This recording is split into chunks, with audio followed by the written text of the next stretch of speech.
sosialisasi tentang percepatan PBB di Kecamatan Air Joman. Mari sama-sama kita lihat kantor desa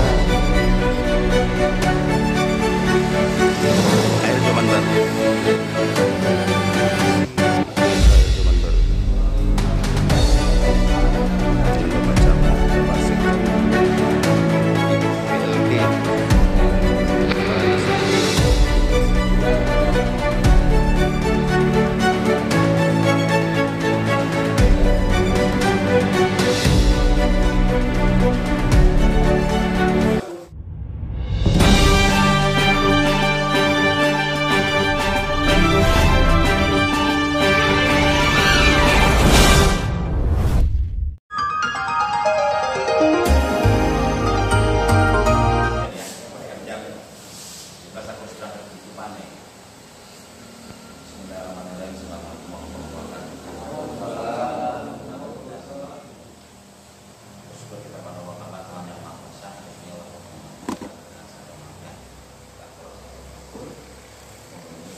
Percepatan realisasi pembangunan PBB kita tahun 2022 dari wilayah Kecamatan Air Joman. Selanjutnya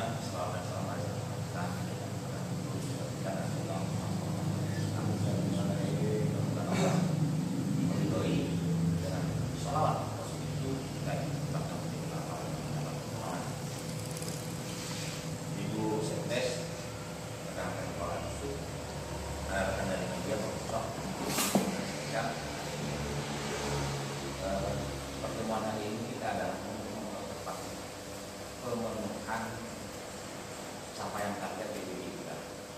Sampai hari ini Kecamatan Air Joman itu per tanggal 1 berada di posisi 20 dan 25 kecamatan dalam hal realisasi PBB. Capaian kita baru di angka 20,5% dari seluruh target yang dicapai berdasarkan pihak kita pajak. Aku punya pegangan sekarang. Desa Air Joman Baru target itu sudah berapa persen? 24. Ya. Padahal sesuai dengan tahapan yang harus kita punya sekarang ini, di angka yang sekarang menuju di bulan 9 sebagai batas akhir pemenuhan itu, harusnya setiap desa yang merupakan se-Kabupaten Asahan ini berada di angka capaian target 60%. Total dari Air Joman Baru berapa targetnya, Kak? 36. Saat ini kami Pers Indonesia berada di Kecamatan Air Joman, Kabupaten Asahan, Provinsi Sumatera Utara. Bersama Bapak Camat Air Joman dalam hal mendorong percepatan PBB di Kecamatan Air Joman. Tapi justru 144 juta itu pula entah mengapa Binjai Serbangan itu menjadi ranking teratas perolehan capaian target kita sampai dengan sekarang. Mereka sudah di angka 52,5%. 52,5% capaian target PBB-nya. Itulah kita. Apa kendalanya? Mungkin Pak Kadus semua yang bisa menjabarkan kepada kami apa kendala di lapangan, sehingga hari ini kita masih di angka 24%, belum memenuhi 60% sebagaimana yang berdasarkan tahapan PBB. Nah, mengacu pada tahun yang lalu, PBB tahun yang lalu 2020, kita mencapai target itu 101% di bulan 9, sehingga dengan capaian 101% itu kita dianggap mampu untuk memenuhi target yang sudah disampaikan di tahun 2021. Kalau sudah 100%, artinya kan harus ada penambahan PBB lagi dari desa. Wajar memang harus kita maklumi bahwa biasanya di bulan 9 itu tuntasnya nih. Ini Mas Hasan, di bulan 9 itu tuntasnya nih. Saat ini Bapak Camat Air Joman melakukan untuk mendorong percepatan dan peningkatan PBB di Kecamatan Air Joman, Kabupaten Asahan, Provinsi Sumatera Utara. Sebelum tanggal 31 kalau saya ini dilengkapnya. Mudah-mudahan Pak. Amin. Tergantung modal, Pak. Tergantung modal. Jadi kalau dia datang sengaja yang kita. Hah? Orang keluar kota itu sendiri lagi gitu mengulangi dulu. Pasti. Iya. Itu ilmu itu ya semua itu tahu kalau itu tahu. Tapi hari ini kita berjanji sama-sama. Bang Sis, kapan tuntas?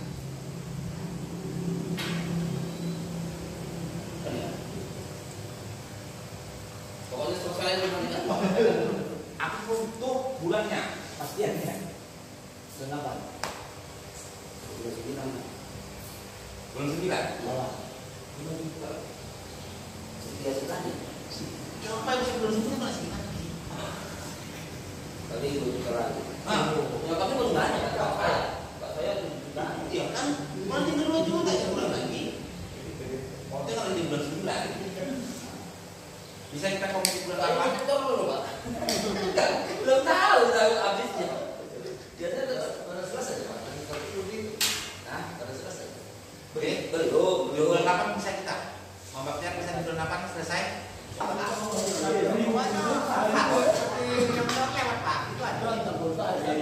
Pokoknya ini sepeda. Ya, tengah kan. Kalau tidak kejadian.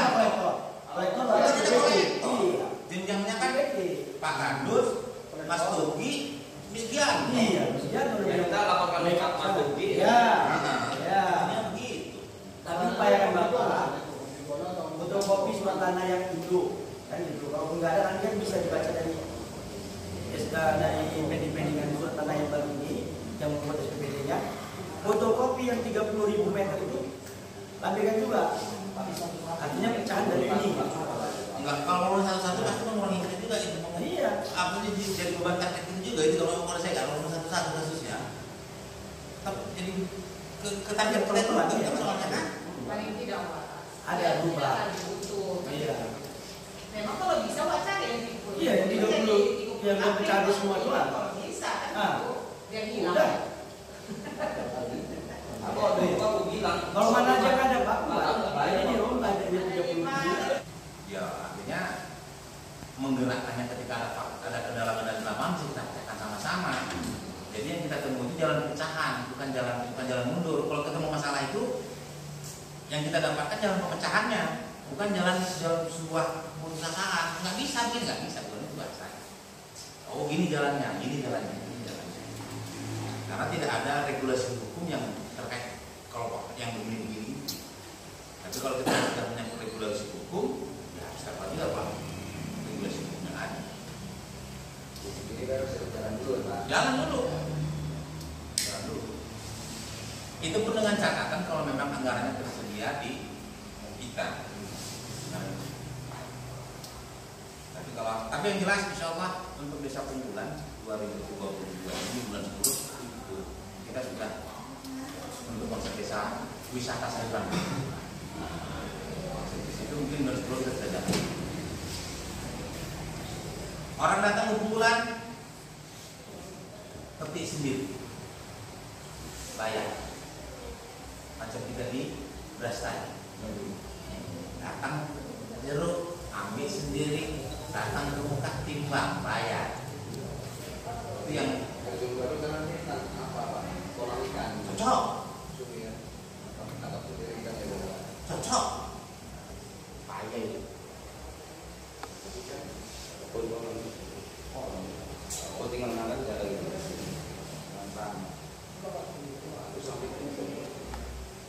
Seperti yang diceritakan waktu kita kemarin waktu di apa? Karang Taruna. Oh, Assalamualaikum warahmatullahi wabarakatuh. Selamat pagi Pak Camat. Saat ini kami Pers Indonesia berada di Desa Erjoman Baru, Kecamatan Erjoman, Kabupaten Asahan, Provinsi Sumatera Utara. Terkait kegiatan hari ini Pak, saya dengar hari ini berkegiatan tentang peningkatan PBB. Selaku Bapak Camat di Kecamatan Erjoman ini apa Pak kira-kira Pak? Yang himbauannya juga tentang peningkatan PBB kita di Kecamatan Erjoman itu khususnya. Silakan Pak. Terima kasih sebelumnya kami sampaikan bahwa dalam hal PBB, peningkatan PBB di Kabupaten Asahan Erjoman harus berpartisipasi dalam pemenuhan target 100% sebelum September 2022, sebelum tanggal 31 September 2022. Hari ini kami coba berkoordinasi dengan kawan-kawan dari perangkat desa kepala dusun se-desa Erjoman itu untuk pemenuhan percepatan realisasi. Memang kami akui sampai sekarang ini Erjoman ada di peringkat 20 dari 25 kecamatan se-Kabupaten Asahan dalam hal pencapaian target realisasi PBB Pajabumi dan Bangka. Sejak seminggu ini sebenarnya kami sudah lakukan terus berkoordinasi dengan kawan-kawan desa sebagai petugas pemungut pajak dan kolektor. Bagaimana hal ini kita penuhi tidak lagi di tanggal 31 September, tapi bagaimana ini kita penuhi sebelum tanggal 31, sebelum jatuh tempo itu sudah selesai lah 100% capaian target dari kecamatan. Hari ini salah satu cara untuk pemenuhan itu adalah menjemput, bercerita, berkeluh kesah, saling informasi, saling berbagi untuk menengahi, mencarikan jalan keluar beberapa permasalahan yang ada di lapangan, mencari penyebab apa, kenapa kendala itu ada. Dari penyebab-penyebab itu kita bisa sharing dengan pengalaman-pengalaman dari masa lalu bagaimana cara pengecarannya. Kesimpulannya hari ini kawan-kawan di Erjoman Baru dengan pengalaman yang mereka sudah bertahun-tahun pemenuhan target 100% itu sepakatlah bahwa di pertengahan September 2022 realisasi capaian target di Desa Erjoman Baru untuk PBB insya Allah. Mudah-mudahan koordinasi ini akan terus tetap menjadi bahan rangsang buat kita semua sehingga pembangunan kita terkhusus di Kecamatan Erjoman ini bisa terjawab dengan PBB itu yang intinya lagi adalah masyarakat kami bisa semakin mampu memenuhi kebutuhan dasarnya dengan pembangunan yang ada. Saya pikir demikian. Terkait tentang ini juga Pak, tidak lama lagi juga kita akan melaksanakan Pilkades serentak 7 September tahun 2022 ini. Kira-kira Pak, di Kecamatan Erjoman ini ada berapa desa yang melaksanakan itu? Dan juga imbauan selaku Bapak Camat di Kecamatan Erjoman ini untuk menciptakan rasa aman kondusif. Apa Pak kira-kira Pak yang akan dilaksanakan? Yang pertama di Kecamatan Erjoman itu ada 4 desa yang melakukan pelaksanaan pemilihan kepala desa. Pertama Desa Erjoman Baru, kemudian Desa Erjoman, kemudian Desa Pasar Lembu dan Desa Banjar. Sampai hari ini ada 2 desa yang tengah saling berada di tim sengketa kabupaten, masing-masing Desa Erjoman dan Desa Erjoman dan Desa Pasar Lembu. Meskipun saling ada gugatan dari tim dari yang tidak terpilih sebagai calon, sampai sejauh ini kehidupan masyarakat di desa tetap aman, tidak ada kendala. Mungkin ini penyebabnya satu adalah kesadaran masyarakat bahwa sebenarnya pesta Pilkades ini adalah pesta demokrasi yang intinya untuk menggembirakan, bukan untuk saling menjatuhkan sama lain. Karena bagaimanapun sesama masyarakat desa itu pasti saling mengenal. Karena saling mengenal itu tak mungkin juga untuk saling bergontok-gontokan sesama tetangga sendiri dan sebagainya. Saya nilai bahwa hari ini yang mungkin lebih ditingkatkan adalah bagaimana menciptakan tingkat kedewasaan masyarakat untuk memahami bahwa proses ini adalah proses Pilkades yang harus sesuai dengan tahapan. Sepanjang tahapan-tahapannya itu memenuhi koridor hukum yang ada, saya pikir tidak akan timbul gejolak. Hari ini kami terus tetap berkoordinasi dengan Forkopimcam, terutama Kapolsek dan Ranting dan sebagainya, kemudian tokoh-tokoh masyarakat untuk terlibat aktif mendinginkan suasana, yang kemudian juga para perangkat dusun, kepala desa, kemudian PJ kepala desanya, para perangkat desa, kepala dusun sebagai ujung tombak pemerintah ini di tingkat elemen dasarnya bagaimana masyarakat kita bisa memahami bahwa ini ada hal biasa yang kita lakukan setiap 6 tahun sekali. Tidak ada yang aneh. Tidak ada ya. Jadi kalau gejolak-gejolak kecil biasa bisa diatasi, jangan semakin dipanas-panasi. Tapi bagaimana yang kecil itu dihilangkan, yang besar itu kalau bisa diperkecil permasalahannya. Saya pikir demikian beberapa langkah-langkah yang sudah diambil. Koordinasi tetap dengan pihak-pihak keamanan serta himbauan terus kami laksanakan, baik itu di pengajian, kalau bisa mungkin ada nanti titip-titip pesan ke khotib-khotib Jumat untuk terus mensosialisasikan bahwa dekatnya sosialnya sebagainya. Saya pikir demikian. Yang terakhir ini Pak Camat tentang musyawarah ini tadi, saya mendengar di tengah-tengah musyawarah ini membicarakan juga tentang hal-hal yang positif ya, peningkatan UMKM. Kira-kira apa Pak ide-ide dari Bapak Camat tentang UMKM kita di Kecamatan Erjoman ini Pak? Silakan Pak Camat. Mau berapa nih itu jangan itu deh. Iya. Kami punya banyak ide, tapi saya tidak bisa ngegas sekaligus semua. Saya harus ngegas satu-satu. Yang pertama adalah hari ini kami bercita-cita ingin menjadikan satu desa, namanya Desa Unggulan, sebagai salah satu desa wisata sayuran. Konsepnya sama seperti kalau kita belanja jeruk di beras tadi, orang datang petik sendiri, pulang dari sana bayar. Konsepnya. Siapa sih yang datang? Ada anak sekolah, ada emak-emak, ada orang yang hari ini sambil ingin lihat yang hijau-hijau, karena kalau kata Rasul yang hijau-hijau itu buat mata sehat. Nah kalau sayur-sayur itu yang hijau, begitu modelnya. Kemudian konsep yang kedua adalah bagaimana nanti memberdayakan para masyarakat sekitar di Desa Unggulan itu terlibat aktif dalam pengelolaan sayuran-sayuran ini. Artinya semua pihak mungkin akan dilibatkan, tidak hanya dari pihak kecamatan, pihak desa, tapi masyarakat juga. Semua lahan yang ada di rumahnya insya Allah akan dijadikan sebuah lahan sayuran, termasuk nanti yang ada di pinggir-pinggir jalan. Jadi di pinggir jalan nanti akan kita insya Allah di bulan 10 kalau ada dukungan dari beberapa teman yang hari ini sudah kami gagas, sepanjang jalan itu akan ada tumbuhan merambat, ada kacang panjang, ada pari, ada melon dan sebagainya. Bila jalan atau di pekarangan rumah. Kemudian untuk tanaman-tanaman sayuran silakan di perkebunan. Datang, foto-foto, panen sendiri, bayar, pulang. Belanjanya dapat, senangnya dapat, wisatanya dapat. Intinya begitu konsep untuk di Desa Unggulan. Doakan kami untuk yang usaha rintisan itu untuk 2022. Mungkin itu bisa dilaksanakan sampai dengan 2023.